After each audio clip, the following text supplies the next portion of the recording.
Hey gang, Dr. Bill Sterett here. Today we're going to talk about high-level competitive sports with a knee replacement.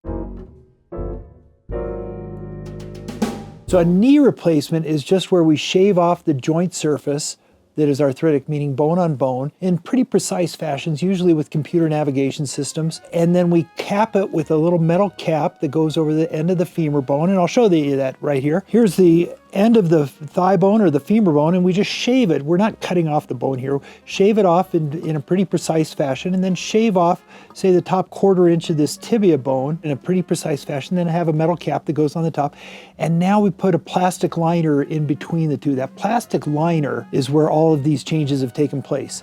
It used to be that these plastic liners, as you could imagine, have their own lifespan. They'd last 10, 15 years, and we'd tell people you have to get it redone again. So people are still asking about that. Won't I have to get it redone? And the answer is no. That's where all the research and development has happened over the last 20 and 25 years. They just don't wear out anymore. We've tried everything from metal on metal to metal on ceramic to metal on plastic, and the winners are the metal on plastic. So why can't you go out and play high-level sports with anything and everything? And technically you can. In order to do a knee replacement, you have to get rid of the ACL and sometimes even get rid of the PCL, the big ligament in the back. But we're still doing sports that require your ACL and PCL, which has been my kind of bread and butter. What I do over the last 20, 25 years is ACL type of work. So without that ACL, you're still getting those same rotational forces on a knee replacement, and now those forces have to go somewhere. So that's what can happen, is those knee replacements can loosen up. Because remember, it's either a cement bond or we're putting it in without cement and asking the bone to grow into it. So if you have that hard enough force that might tear an ACL,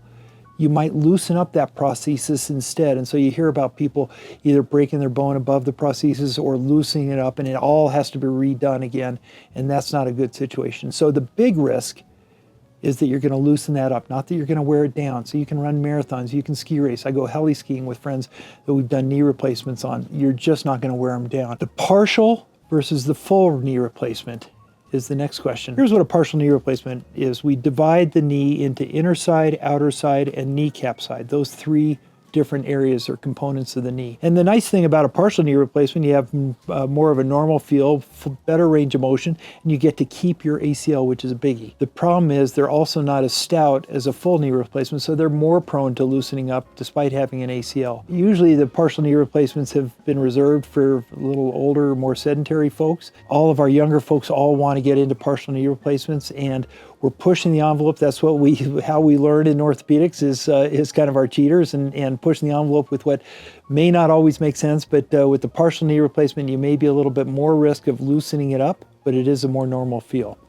So you're going to have to piece all this together and ask your surgeon about which is right for you, whether it's not a replacement because of how far you go, and just get me through my career, whether it's a partial knee replacement or full knee replacement. All are great options, and they last. It's been a big change in sports medicine from all this. I'm Dr. Bill Sterett with another one of your Sports Medicine Minutes.